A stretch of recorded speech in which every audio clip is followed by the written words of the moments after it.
Okay.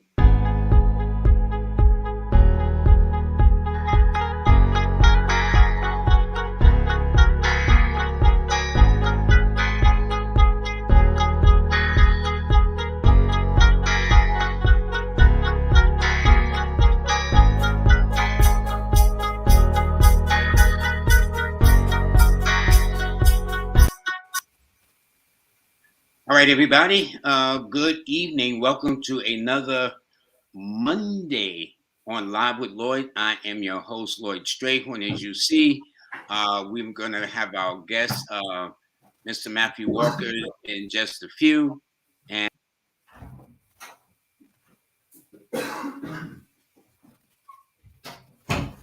Sorry.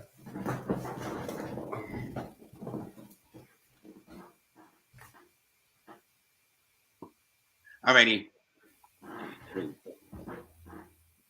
Okay, Matthew. We got Matthew. Hold on. Let me do many. Okay. All right. I got it. You got it? All right, everybody. Here we go. Here we go. I am back. I'm back. Welcome to another beautiful edition of Live with Lloyd. I'm your host, Lloyd Strayhorn, where the joy of numerology is the joy of learning and enlightenment. And before I bring on my distinguished guest, Matthew Walker, who is an astrologer, let me tell you about the cosmic forecast. As you know, there's a lot of rain in store, but there's a whole lot of other things going on too. And perhaps the rain and stuff because not only is the sun in the sign of Scorpio now, which is a water sign, but as of this afternoon, the moon went into the water sign of Cancer. So it's going to be a whole lot of water going on between today, tomorrow, Wednesday, and then the sun goes into Leo at 5:28 on Thursday morning. So that's what you have there for the forecast.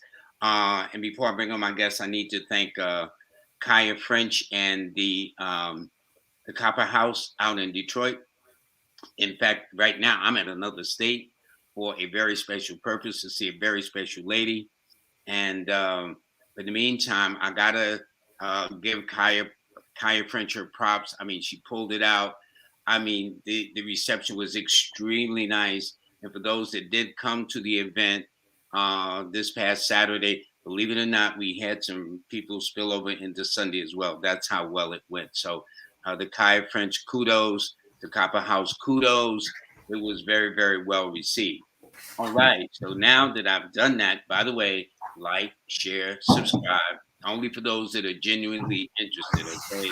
My whole thing is about being as authentic as possible. And with this special astrology, we're going to need you to give all your information.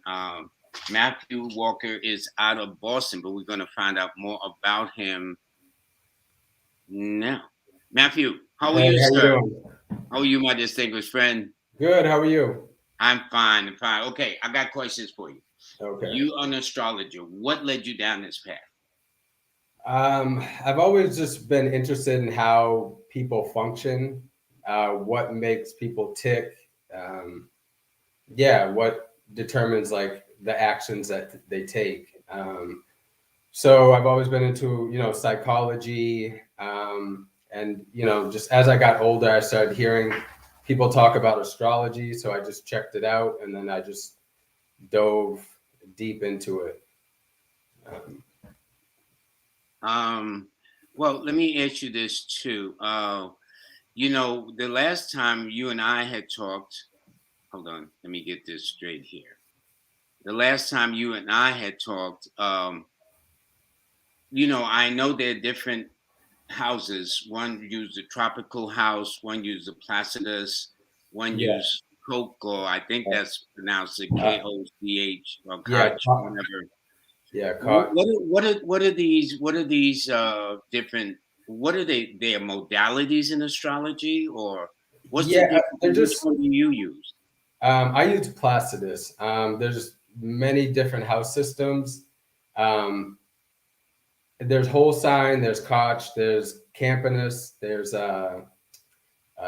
Porphyry, but they're all just a different style. So everybody has to figure out, what works for them. I use Placidus because that's how I learned. And it's also just the it's like the sky at that exact moment in your birth chart. In other Yeah, words, in real time. That's in what you're real saying. time. Yeah, Yeah. yeah. Okay. Because like whole sign house, they kind of just drag everything into the next sign. So it's not based on degree. It's based on like if it's the same sign. Mm-hmm, That mm-hmm. makes sense. Another question too is that sometimes there are people in religious bodies feel that what we do is kind of like antichrist. Have you ever encountered that? And if so, how did you handle it? I've heard that, but I mean, astrology and numerology are all throughout the Bible. Um, it's not the Son of God, SON. It's the Son, of the cosmos, the all, the all, Mm-hmm. the everything, the source. So the SUN, and then you have the 12 signs, you have the 12 apostles. So I mean, numerology and astrology are all throughout the Bible. I don't really pay attention to it because, if you read the Bible, you can see where where there's an overlapping. Yeah, well, my whole thing is the Bible is a numerology book for which some will take offense, but I'm saying you cannot find a chapter or verse without referring to a number. I guess it's interesting about the Psalms. Okay, Psalms Yeah, is exactly at the center of the book, and the shortest verse is there. Jesus wept, and the longest one is there in Psalms. But in order to do it, to find the point of Jesus wept or whatever the case is, you need to know what number is the chapter right, and then right. what verses you must go through, which are all described in numbers. So I never, for me, saw where the would be a problem with it. But I guess every school has got their thoughts. I guess Baptists, Episcopalians, Protestants. I thought they all read the same book. Maybe there's a King James version, whatever the case is. But anyway, my thing is what we do don't kill anybody. Have you ever known a war fought in the name of a zodiac sign in human history? No, no, What about a number, birth number, like the number no, seven? no, no, not at all. Yeah, so I guess I'm gonna have to keep doing what I'm doing then, Yeah. right? So anyway, Yeah, I mean, there's a book called The Christ Conspiracy. I forget the lady's name, but she breaks that down how astrology is used all throughout the Bible. But it's called The Christ Conspiracy, so people can check that out. yeah, I would definitely like to add that to my collection, because that does seem to counterweight, and I've just never heard anybody at least being open and receptive to saying, okay, looking at it from our perspective. Not that we're trying to convert anybody. It's not designed to convert. Actually, what we do, as far as I'm concerned, Matthew, is we are using it to guide a person more than Yeah. anything else. You see what I'm saying? So that's it. But I think we got a lot of people that's chiming in, and so now what are you going to do? Oh, see, now there's a person here. Now, as an astrologer, what is the exact information you need other than the month, the day, and the year? The time of birth, and uh, the date, time, and location. Sorry. and location. Okay, Yeah. because I see one here. Um, I was gonna. Well, she can. Well, let me see. They can get back later. Saraya. She's born on June the 10th of 1988 at 2:45 a.m. in the morning, and she says here's a 13th sign. Do you remember about a couple years ago they had all this big commotion about a 13th zodiac sign? I've heard that. Yeah. Yeah, to me, I mean, I was real popular for about 2 weeks, getting all the calls. But the only thing about it was the 13th sign, whatever they named it. They squeezed it in between Scorpio and Sagittarius, I believe, and pushed everybody back a little bit, so everybody started overlapping into the next sign.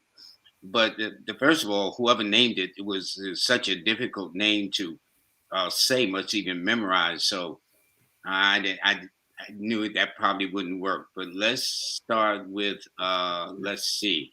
Now we're going to need to, okay, good. I've got somebody here, Deborah Nut Hall. Okay. Can you see it on the screen? Yeah. All right. Now she is July Water. 6th, 1956, born in Philadelphia at 11 a.m. She's got all the 5 pieces of information I tell people they Okay. need to talk to a person of your caliber, which is the month, the day, the year, the time, and the location. Okay. Yeah, I can do. So she's going to be a water sign with an earth number. Uh, so she's in a 9 personal year right now. So the time of endings. So there's something that she's gonna end. She might be moving. She might be quitting a job, going on to a new job. If I were to do, give me 1 second. Because you're also going to take a look at the planetary aspects. I think that's what you want to do too. Yeah, I'm getting that right now. And in fact, I would be curious as to where her moon and ascendant is. And if she is born at that time in the morning, what that would probably tell me, as one of my students taught me, that would be, let me see, that would be probably in the, let's see, 6, 7, 8, 9, 10, in the 10th house. Her son should be in the 10th house. Yeah, ninth.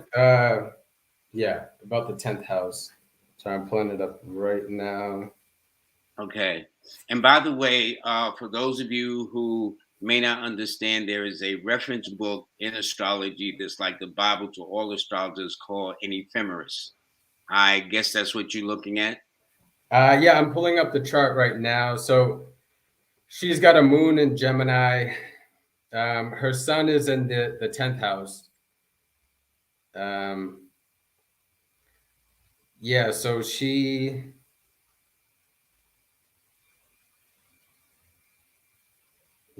so she's got a Jupiter in the 12th house in Virgo.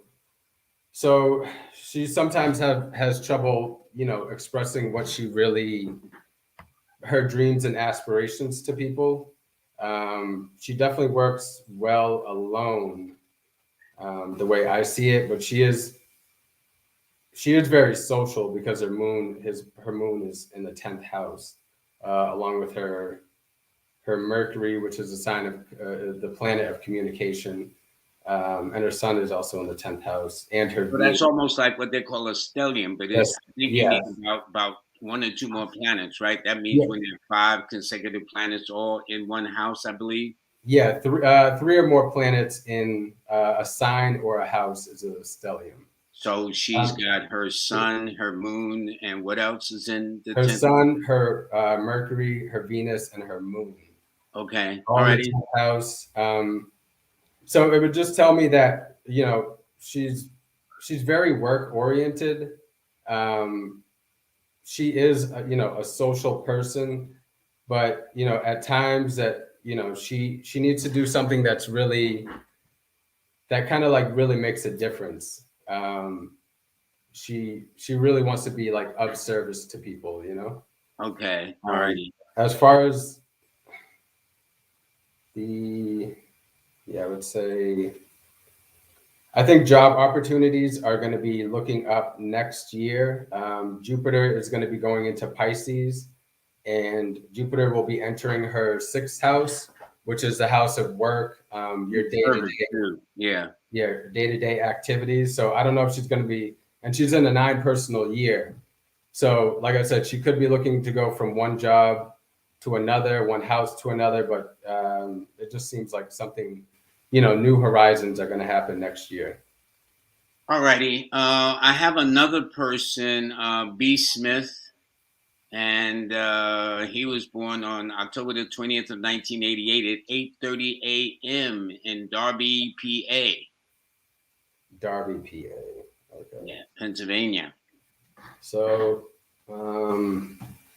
this person is a air sign with a water number. So And this, it's gonna probably be in the 11th house too. In the 11th house, it would be more, I think, yeah. I would say more going into the ninth house, ninth or yeah, eighth house. So he's in an 8 personal year now. Next year he'll be in a 9 personal year. This year could have been, uh, about getting a promotion. He could have had some hardships, maybe with work or or Mhm. with family. Um, uh, Let me just finish. Now, while you're looking, let me ask you this as an astrologer, because I am going to have other astrologers on up the road. When you're looking for a chart, is there something you're looking for? Like I was always told that most astrologers look to see where the Jupiter is placed at because that's the good luck factor, and where Saturn is placed because that's the more malevolent or not so good factor. Is that your case too, or what do you do? What pops out for you other than, of course, the sun sign, the moon, and the ascendant? I look at the chart as a whole. I definitely check where Saturn is because Saturn is about structure, discipline, adversities you're going to have to get over in life. So I definitely check where the Saturn is, where the rising sign is too, because like that's how you interact with the world. Also your moon, because your moon rules your subconscious, your habits, your daily habits, and your emotions. So, but I try to look at the chart as a whole. So now, what do you say for this individual born on this particular day in that location at that time? WPA. Sorry, I know this takes a little time. So he is a Scorpio rising. So this person, he has Pluto right on his ascendant. So Pluto, is about power, it's about transformation. Um, so having it right on your ascendant like that, the way you interact with people, people can feel this presence, especially because it's in the sign of Scorpio. So there's like a real depth to you. You have,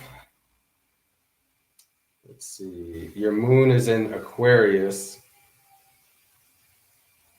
in the 4th house. So, somewhat being different in your family.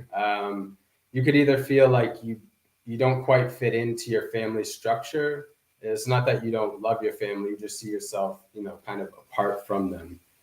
Um, and your Mars. So you have Jupiter. You're gonna have Saturn is in your 3rd house right now. It's about to be squaring your ascendant. So um, you might feel like you have to move. You have to. There's going to be a type of like restriction that you feel. You might feel like you have to either change something. Because you are a Scorpio rising. Scorpio rising. I'm a Scorpio rising. So we always need kind of change. We want to. What's the word I'm looking for? Transform, but we just always looking out, to transform, to let something Mm-hmm. in us die and something be born. Mm-hmm. Mm-hmm. Okay, now we got Racina Benedict coming up, and while you're looking up the aspects, I'll get it started while you're looking in the ephemeris. She is a fire sign with an air number. That is the first thing. She is born on the very last day of the month of July in the year 1978. So that simply means to me that she would be in what is called 7-1, a 9 personal, 9 destiny. But it would also indicate a person that likes to be different. And so, since 4 is the number of secret enemies, 9 is the number of open enemies, I would say for her, if it's not one thing, it's another. But what do you have to say looking at the aspects of her born at 4:48 a.m., which means is her house? It was about her son was probably in about the first house, I would believe. Um, or the cusp of the second house.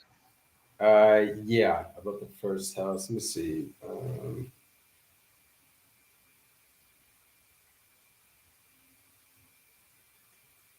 And as for So, the year that she has coming up, she's going to go through a 7 personal year, spiritual year. So I may have, no, she's going through an 8 personal year eight for personal next year. years. So she's a Cancer rising. Her sun is in the first house. She's got Jupiter in Cancer. So Jupiter's exalted in Cancer, which means it just, it's very, very much at home there. Mm-hmm. And it's in, yeah, it's conjunct her rising. So the way she interacts with people, Cancer is the sign of nurturing, and Mm-hmm. especially with the Jupiter there, she could feel like, when people meet her, they could just feel like almost like she's a mother figure. She, Mm-hmm. Despite the fact that she's a Leo. yeah. Well, her Cancer, her rising isn't. Right, but that's what I was Oh saying. yeah, yeah. Despite that, the fact that she's Yeah. Leo's son, Mm-hmm. yeah. Mm-hmm. Her Saturn is in Leo as well. Um, so it's in the second house. So the things that she values is whatever she feels that can make her express herself. Sometimes Leo in the second house, because the second house is the house of values, money, whatever you value, whatever you feel like is an extension of yourself. So with Leo being there, you just have to sometimes be careful of not buying too much just to make yourself feel good, you know, Mm-hmm. because people have many different ways of expressing themselves. People buy, trinkets or whatever it may be. Um, she, I'd also say, and her Mars and yeah, so she's a very smart person. Her Mars is in Virgo in the third house.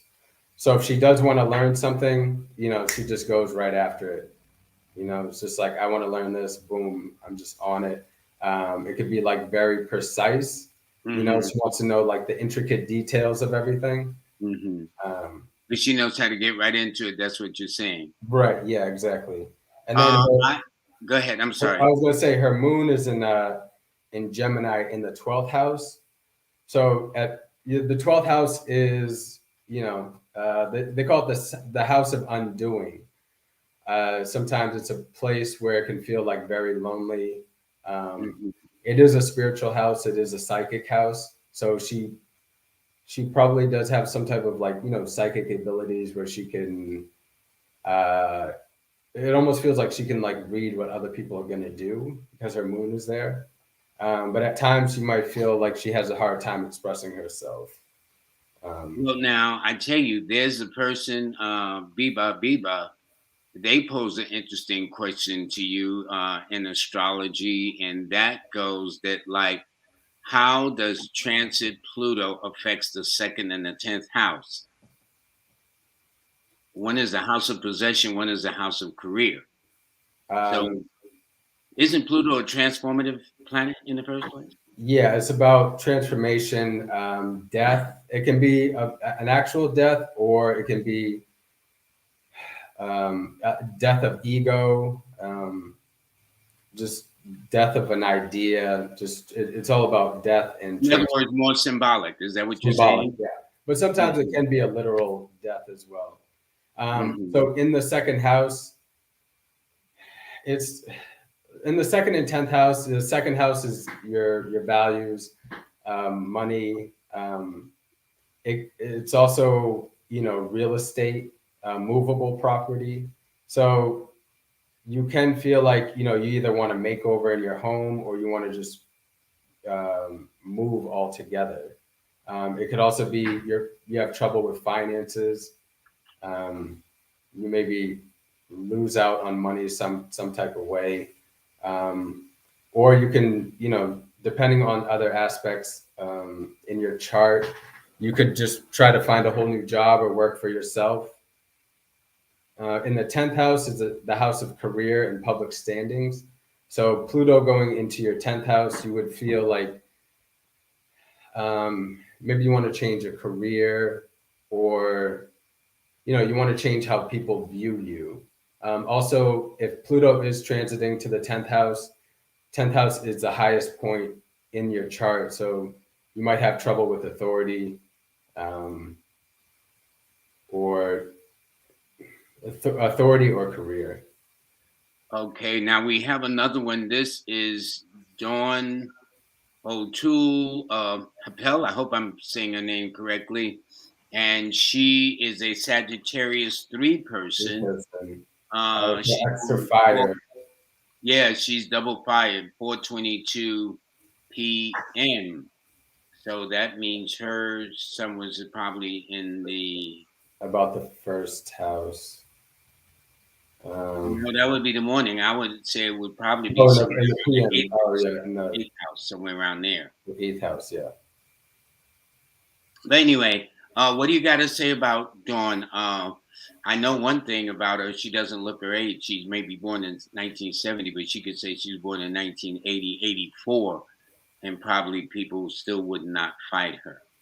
And then she's got a lot of youthful numbers in her name from what I see, the letters in her name. So anyway, this is just to, until you can call up. So what do you see in the ephemeris? What does the ephemeris say for her in terms of her moon, which is her subconscious, her ascendant, which is dealing with the way she appears before the world?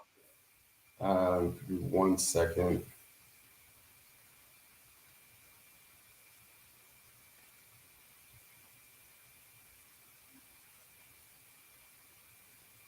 Sorry about that. Give me 1 second. Okay, well, let me tell her this though. I can say for Dawn, you're gonna have a banging year. The reason why is when I took the month, the day, and the year you're born in, and just chime in. Let me know when you're ready. Okay. Okay. What happens, Dawn? Um, every now and then, your personal year will match your date of birth.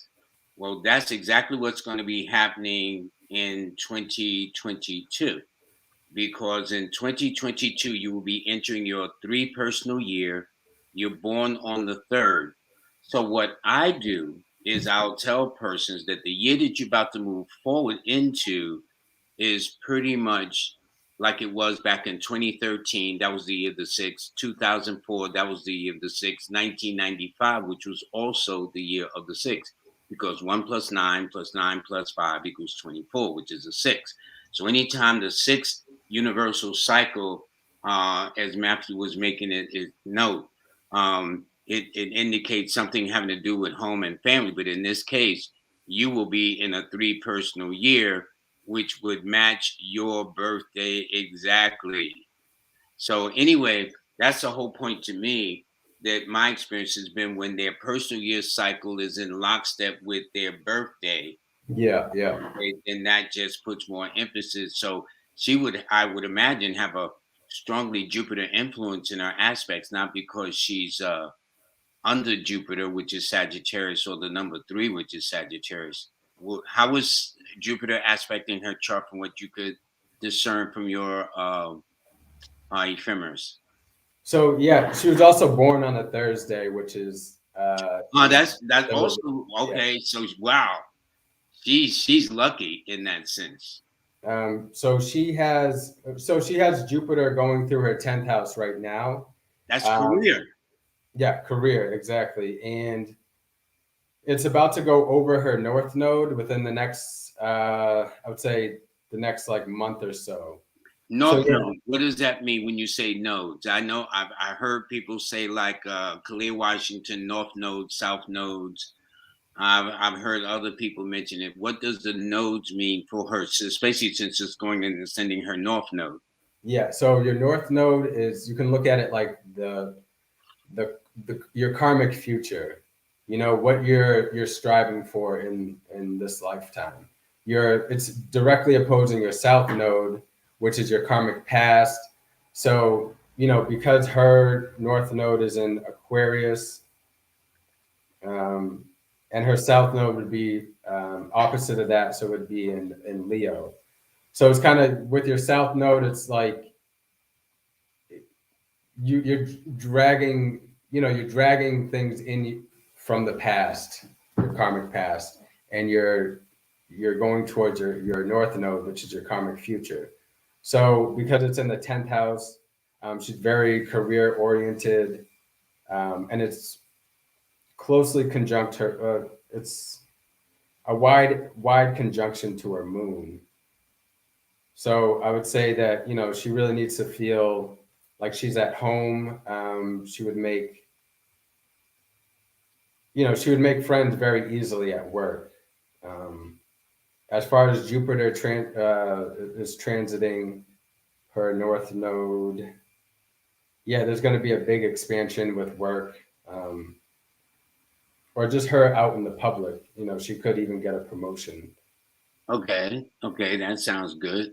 Yeah. We got another person, Oh, Ryan Miles. I'm sorry. Did you have something else to say? yeah. I was just going to say next year, because she has Uranus going over her Saturn. Uranus is in Taurus right now. She has her Saturn in Taurus in the 12th house.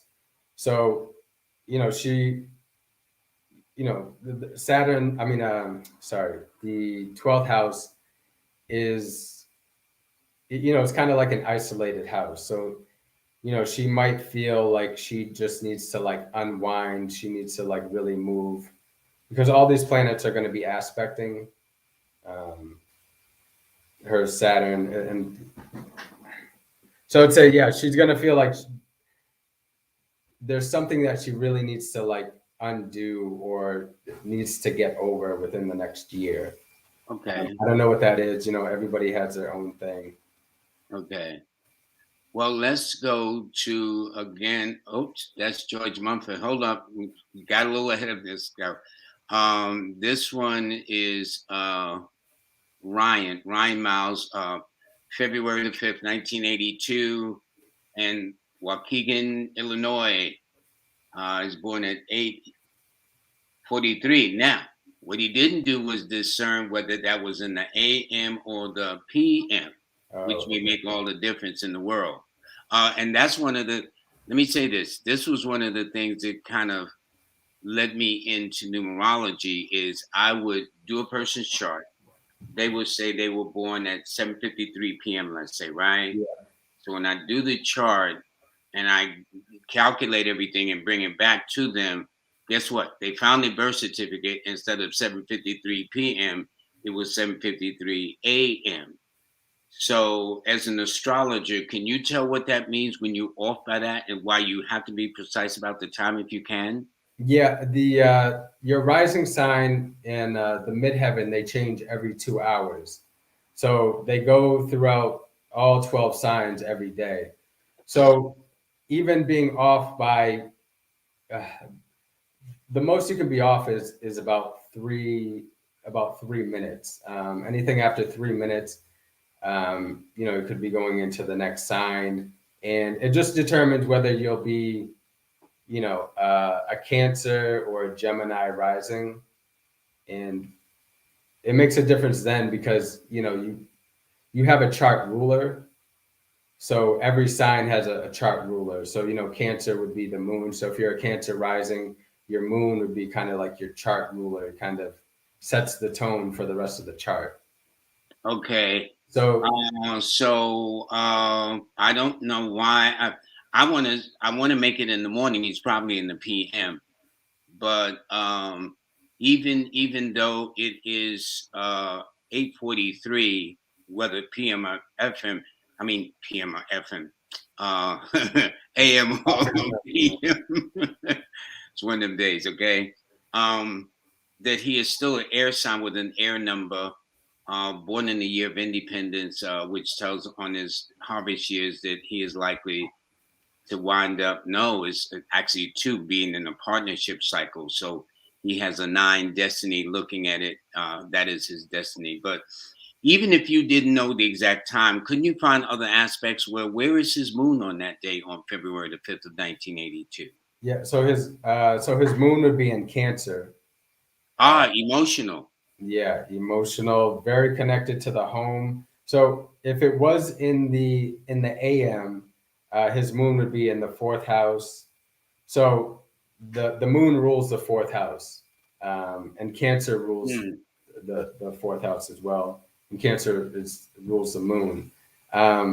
So yeah, very family oriented, very connected to his roots.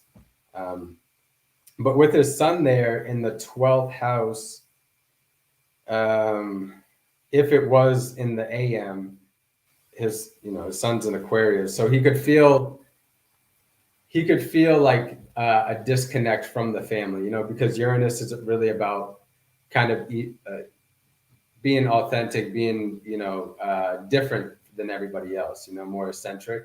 Mm-hmm. So you know he definitely has family roots, but he might feel like he needs to break out of those family roots, those family ties. He needs to just kind of go his own way. That Um, makes sometimes you got to do that. and I would say Go for ahead. him, so he's going to be in a four personal year next year, right? That would be correct. Yeah. So four being ruled by Uranus. Uranus is going to be going over his Chiron.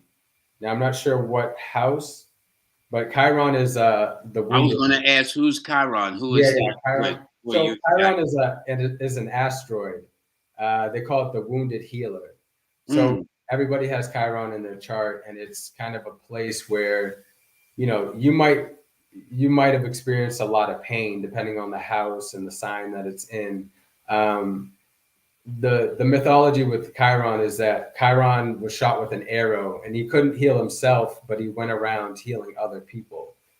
mm. So with Chiron, it's there could be some type of pain from the past that comes up that you really need to get over. And because Uranus is the planet of being erratic, in Taurus, it might have something to do with his values. Um, just be careful, with money, not spending too much money. Like I was saying before, Taurus in the second house is really about values and money and Hmm. resources. So with Uranus is in Taurus right now. Last time Uranus was in Taurus, the stock market crashed. So, it's just important to look at, and we're going into a sixth personal year or a sixth universal year, which is ruled by Venus, and Venus is ruled by Taurus. So it's just always important to know what you value. Whether it's like relationships, your family, whatever that may be to you. And when you were talking about the stock market crash, were you referring to back in the year of 1929 in October? Yes. Okay. I forget what. I think it was on October the 29th of 1929. Mhm. Because of all the alignments. It was a water day, a water period. It's just kind of crazy. I do have one more person. Their name is Ross Nessie. They're and in fact today's the 25th. You're a seven, I'm a seven. Today is the 25th, and this person is born on the 25th. And they are born in Lafayette, Louisiana at 12:32 p.m. So that means they're definitely in the ninth house. Yeah, so it's a The sun, anyway. water sign with a water number. So the person's gonna be. Uh, just give me 1 second. Okay, while he's doing that, Yeah, then let me do I this. know this is taken. No, no, don't worry, don't worry. And for let me say this. My guest Matthew, he is this is his first ever appearance on there. Yeah, So so I'm so like kind of all nervous. So yeah, we get everybody a little bear with nervous. me. I did the same thing too. So we work with each other because everybody got to get started some kind of way. But in the case of Ross Nagy, first of all, his the universal year his personal year is the same as the universal year. In other words, when I took February the 25th and added the 2022 coming up, it's a six. But if I take 2022 in and of itself, the universal year, which everybody must go through, which they why they call it the universal year, it is a six. So since his personal year is matching his universal year, this would put, shall we say, a double emphasis on the home, family, research, moving into a home, moving out of a home, going back to school, getting involved in some kind of weight loss or exercise program that he might, you know, be adventuring in, making some adjustments. Also, it's a form of recognition and things of that nature. And let's see what Matthew have to say. All right, so he's a Gemini rising. His sun is in the ninth house, in Pisces. So he could very well be like a very spiritual person. The ninth house deals with higher knowledge, and religious leanings. And his Mercury is there in the ninth house as well, but it's in Aquarius. So yeah, he might have just tried many different religious, studying maybe Buddhism and Christianity and Islam, and just tried many. In other words, exploring all the religious, all the religious aspects of the family. Okay, yeah. Okay. His moon is in Capricorn. So sometimes he could feel really guarded with his emotions, even though he is, a Gemini, very social, likes to meet people and interact with people. He could feel very guarded with his emotions, so he just has to watch out for that. And so Jupiter is going to be going next year. Jupiter is going to be going over his Mercury, so he might want to expand his learning somehow. Also, there might be an issue with relationships because Saturn is going to be going over his Venus, and it's in the eighth house, so he could have some type of issue with, his partner or, a loved one. Okay. Ryan, by the way, said it was 8:43 a.m. And for some reason, I had a sense that he was probably more born in the morning. But we were talking about if he was born at 8:43 a.m., his house would be in one thing. If he was born 8:43 p.m., it would be totally in another house. Right. Yeah. So I did it for the a.m. You did it for the a.m. Yes. Okay. Yeah. Good. So that shows us sevens is kicking. Yeah. Now this one is the Shauna Hansen, who was born February the 22nd. She got all those twos, 1985 at 3:28 a.m. in Kansas City, Missouri. So while you're looking that up, let me switch over to me a second while he's getting those things together. And Deshauna, first of all, you are a water sign, but with an air number. We're going into a year that is Earth. In other words, 2022 is a six that adds up to, is ruled by the element of Earth. And also, you will be in a 3 personal year, which denotes expansion. So this year has been a year that we're about to wrap up because it's only November, December left. Is it where you've been in a kind of a transitory state, either about the way you were living or the way you were working or certain relationships you've been involved with. But the Jupiter aspects may be strong. So when we switch over in just a moment back to Matthew, I'm wondering, is transit strongly aspecting your chart because you will be going through a Jupiter transit being in a 3 personal year. And that means expansion, making of extra monies and things of that nature. But I could be totally wrong, Matthew. So what do you say for this person, Deshauna? Denasia, rather. Boy, forgive me, Denasia. Okay, I'm just seeing it. Okay. So she just went through a Jupiter return. What does that mean? So you have, a Saturn. Everybody knows about the Saturn return, which is every Yes. 28 years. Your Mhm. Jupiter return is every 12 years. So it Ah. takes 12 years, about 12 years to go back to its original place that it was at the time of birth. Mhm. Um, so, uh, so when you have a Jupiter return, it's really about a time of expansion, looking forward. You can equate it to the number three if you're having a number three personal year. Take up different studies, maybe learn new things. Really, just like reach out and kind of see what's possible with yourself. Um, so she just had a Jupiter return, and yeah, Jupiter's going to be going over her sun next year. Let me see. Actually, yeah, the beginning of next year in January, Jupiter will be going into her sun.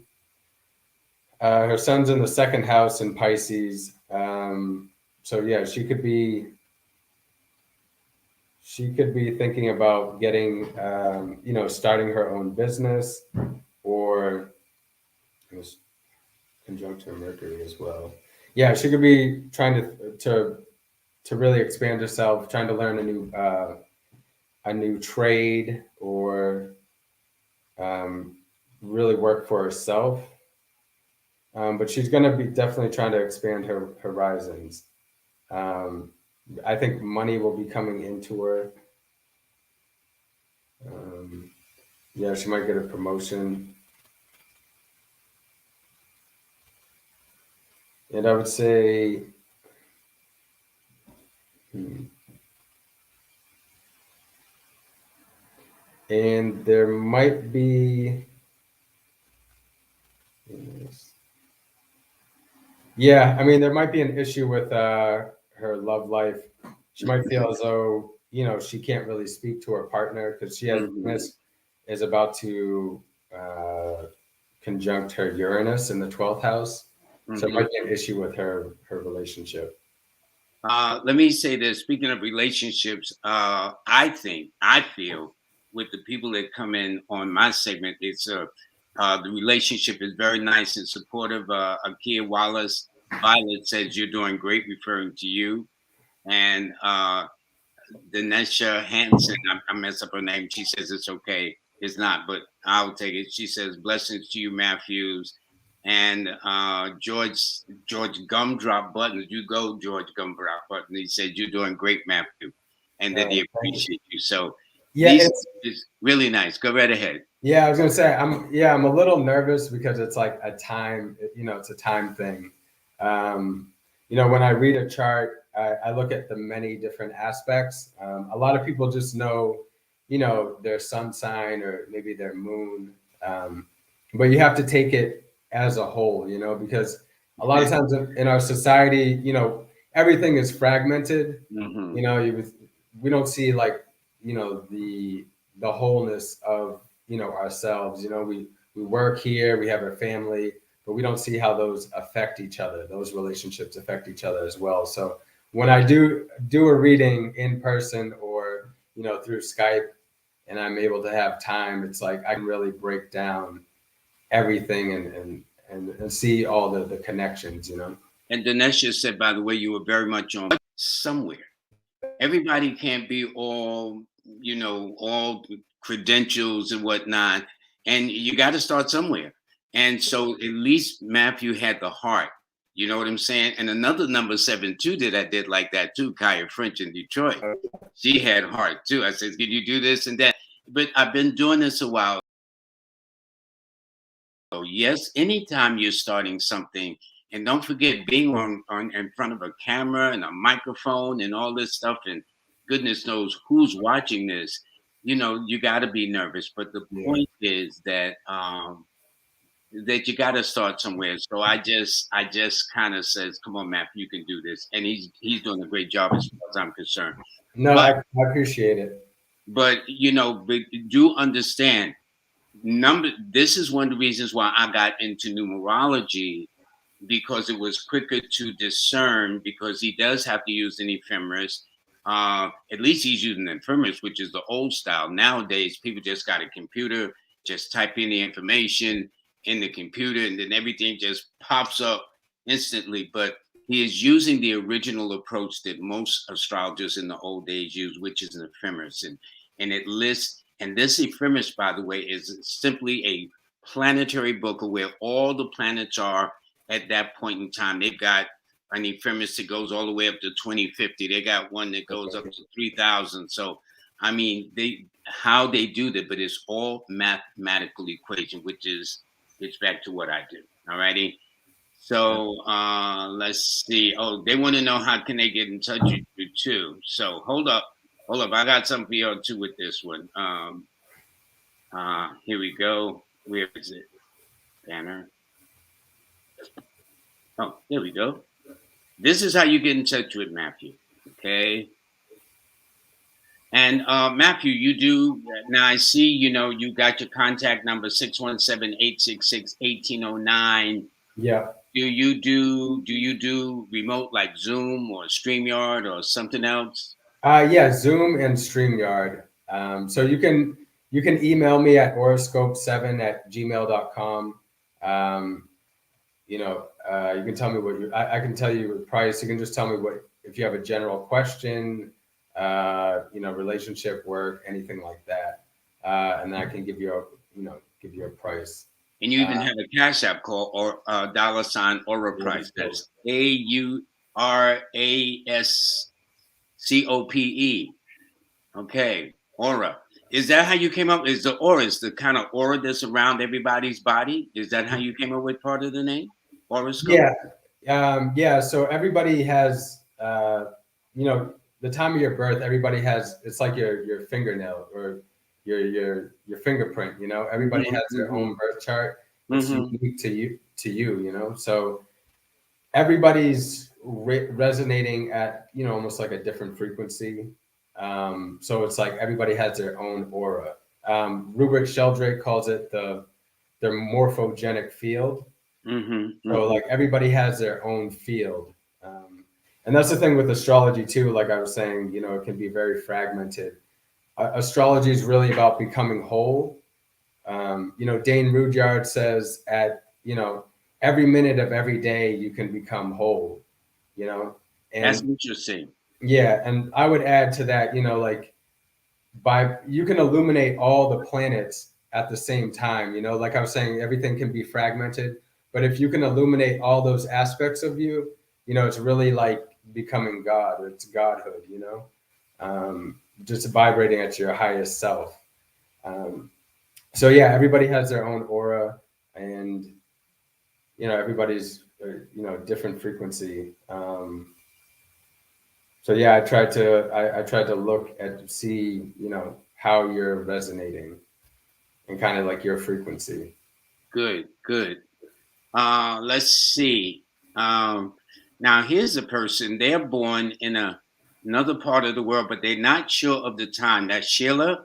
She's born August the 19th, 1987. She doesn't know the time, but she's from Nicaragua. So let me see. What can you discern from those aspects? Let me start it off by saying to Sheila that first of all, you're a fire sign with a fire number. Okay. Fire sign means they're full of action, full of energy, a lot of get up, a lot of go, a lot of determination.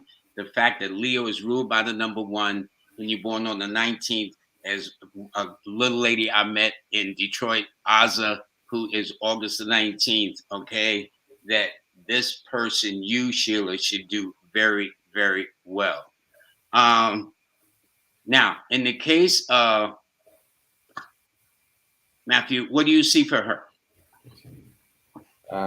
So I am just so when you can't find there's different ways to figure out or conduct the chart without the time. So I'm just going to do it for noon.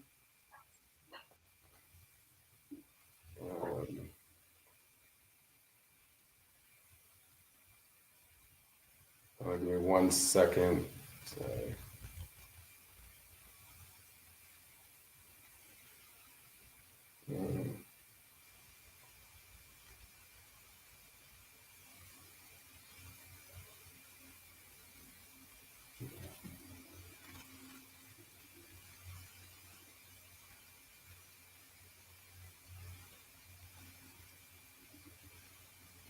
Sorry, I'm having a hard time.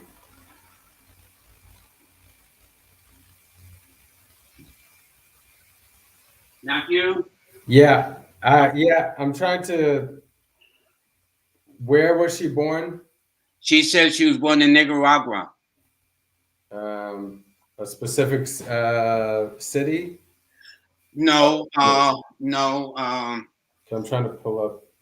Well, if you can't, it's okay because I know this. You and I know that she's going to be entering a sixth personal year, which means she is going to have to be prepared to make some adjustments with Yeah. relationships, with the home, with commitments and things of that nature. Um, Normally, in a sixth cycle, as you and I know, Matthew, they get some kind of award or recognition or some form of compensation kicks in for her. I can tell you this, but from her name, though, and her birthday, I know that at this point she may be born in 1987, but it tells me she definitely attracts younger men too. So that's all we can see. Now, let us see if we can.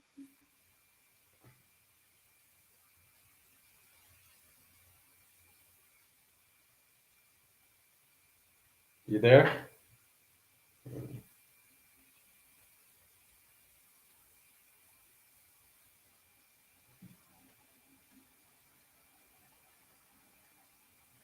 You know, this is something interesting. This uh some what we're doing. I'm telling you in this live. Let's see. Okay, I am now looking to see. Did somebody have specifics about it? Okay, yes, we got one here. This person is Amar. Okay. Okay, and they said that they are born on May the 5th of 1990 at 3:15 p.m. in Richmond, Virginia. So while you look that up, I'm going. Did you? It's on your screen. So Yeah, I on see my it. screen, that tells me, Amar, is that first of all, or Amare, I think it might be a French since it's got that accent grave on it, as they call it. But anyway, Amare, it indicates that next year favors Librans and Taurus, which since you're a Taurus, you would be favored. But how so in your case? It'll be a six universal year for the world, but a seven personal year for you.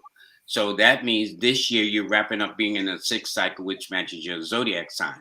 So, however, the sign you're about to approach is a sign of stop, look, and listen, where all of a sudden you're going to want to, and as much activities and outgoing as you can be, the whole energy is you're about to enter is to, well, I think I don't want to be bothered with a lot of noise, confusion, drama, BS, nonsense, and just be left alone. So you're going to be going down a spiritual path. And not that you're converting or joining a church or anything, but spiritual within yourself. And see, a lot of times people think you got to go to the house of worship when the house of worship is actually inside of your own temple and how we look at it and things of that nature. So that's what I see. So I'm going to switch back over to my good buddy Matthew. Okay, Matthew, what do you got on Amare? Okay, so yeah, he's could definitely be going through a transformation. He's got his sun in the eighth house. Uranus is going to be going direct next year, the beginning of next year.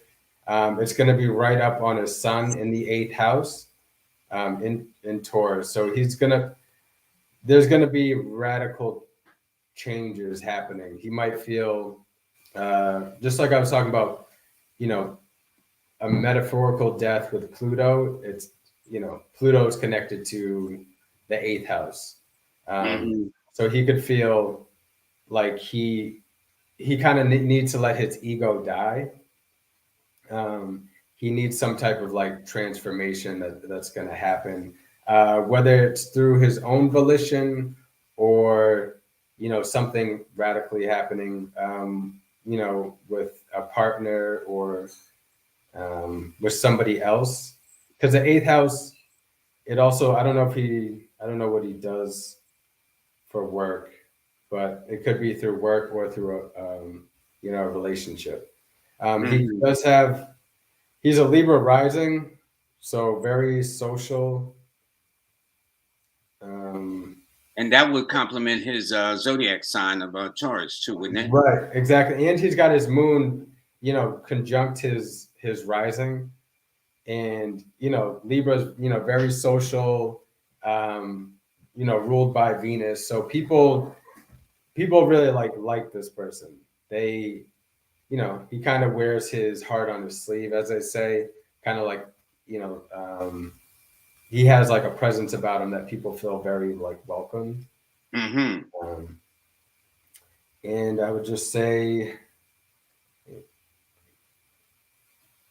yeah. And then once he puts his mind to something, he could be kind of slow to act, possibly because his Mars is in Pisces. But once he does do something, he kind of just, it's almost like like this surge rushes through him, and he like has to do this thing. But sometimes he can just be kind of slow to move. Um, and yeah, he could be having issues with work right now. Let me say this to you. With the readings you've done previously up until now, many of them have commented back that you were on point. So that's a nice testimony. So we're going to do one or two more because we're spilling over. I know you stayed on this long, and I really appreciate this. This is from Donna Hendy. She is an Aquarius, January the 28th, 1963, New York, New York at 3:42 in the morning. Let me switch over first to me and put my little 2 cents in because Donna, let me tell you, while he's looking you up on your birthday and born at that time in that year in New York City, it tells me, first of all, New York is ruled by the number one. Each city is ruled by a number, in fact. And since you are born under the number one, which is 28, 2 plus 8 is 10, and 1 plus 0 is 1, it simply means that you have always been a go-getter. You're born in the first month. And in fact, you are one across the board because you're born in the first month of January, you're born on the 28th, and you're born in 1963, which is the year of 19. So you're a triple one. So that means that your environment, probably where you were born at, where you are now, for example, may be almost literally where you were raised or born as a child or a baby or whatever the case is like that. And it's so ironic you're born at 3:42 a.m., which meant one more minute, you would have been a 10 too. So I'll be looking for all these 10s. But for you, you will be entering your power year. You'll be entering the cycle of money, power, authority, achievement, and recognition. In fact, you're going to be a whole lot of people's new best friend for the year, the way things are going. And I wish you nothing but all the best. But now let me turn this section back over to my good buddy, Matthew Walker. Matthew? Hello. Okay, so yeah, I mean Saturn. Yeah, so with the numerology, I like to see, the personal year with the transits. So she's going to be in an 8 personal year dealing with Saturn next year. Saturn right now, she's going to be going through a Saturn return next year, but Saturn is going over her sun at this moment. So there could be an issue with finances right now. Um, there, yeah, she could feel like she wants to move. She could just feel like she's kind of wound up in some way and kind of needs to like break loose of something. Um, but whatever she does, she's got her moon conjunct Jupiter in Pisces, in the third house. So like very smart. Yeah, whatever. The home is very important to her. She was probably, she was, whatever she wants to put her mind to, she could do. Um, Jupiter is going to be going into her third house, so it might be a good time to learn something new. Mhm. Or just get out in your community, because third house is about your day-to-day travels, your community. So maybe get out when it goes over your moon. Maybe you might want to work from home. You might realize you could work from home if you don't already. And I'd also say, Saturn. Yeah, so next year is just going to be a big year. Saturn is going to be opposing her Mars. Mars is about action, taking initiative. Hers is in the 8th house. So it's going to be this ebb and flow between feeling restricted versus like taking action. Yeah. Saturn kind of slows everything down in you know. We have one more that we go, so I can let you breathe. This is Yeah. very good. Thank you so much, Matthew. This is HJ, born March the 1st, 1981, 6 p.m. in Philadelphia. So what I'm going to do is switch over to me a second while you looking up those aspects. You should see it on your screen. Well, for you, Ace, next year is all about starting all over again. See, the cycles go from 1 to 9, right? So what does that mean? Well, they'll say, well, what about 10? Well, 1 plus 0 is 1. The fact that you be starting a brand new 9 cycle year, the fact that you're born under a number 1, and in fact, even the year you're born in 1981 adds up to a 1. In fact, it adds up to 19. So what it simply means is now is your chance to carve out something you wish to do moving forward, going into the next 9 years, starting in 2022.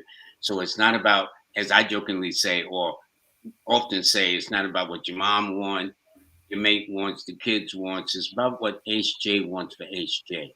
It's like, and I explained this, one of the few times where you got to really be selfish to determine what's in your best interest, not someone else's or what they're thinking, despite how well their intentions are. The intentions is if you can't get your act together, how you're going to be in a position to help someone else. So anyway, let's turn this back over to my good buddy Matthew. Matthew. Okay.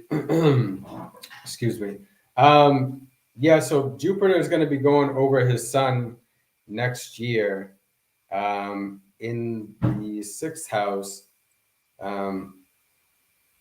So it will be a time that he wants to get out and work. It's definitely going to change the way he views his day-to-day actions. But also this person, he really vibes. Whoever he meets, he like really vibes with. He's probably a very considerate person.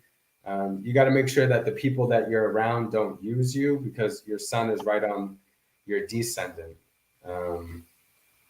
So yeah, make sure you don't overextend yourself and allow people to use you. You're also another type of person that you can just wear your heart on your sleeve with people. But yeah, definitely a time of expansion for next year. Yeah, all of next year because your love life might even change because you have Jupiter going over your Venus, which deals with partnerships, romance, values. So you could actually be changing a job as well. Well, I'm sure that sounds good to him. Let me see. I'm trying to figure. Oh, I got it. Oh, and one more thing. Yes. I was just gonna say next year, just there might be something that you, yeah, there might be something that you have to let go of.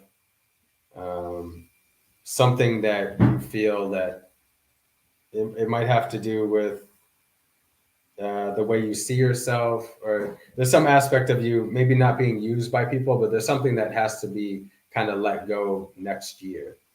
Okay. Okay. That's interesting. Let go so he can start fresh because he'd Yeah, be right. fresh first year. Right. But Matthew, first of all, I want to thank you so much from the bottom of my heart. Thank you for letting me Thank jump in you. and coming on. As you see, let me tell you this. He might be nervous in this first presentation of being in front of everybody like this, but the brother is good. I would not have him on if his stuff wasn't tight, and it's real tight. So what I'm saying is find out for yourself. Don't take my word for it. I'll call him at 617-866-1809. That's 617-866-1809. and his email is aurascope, AURASCOP 7. I guess that's because this is 7 at gmail.com. And his cash app. Please show the brother some love too. Okay. Send him whatever little donation and whatnot. But I tell you this, Matthew, people, the feedback, they were very supportive. And mostly they said how on point you were.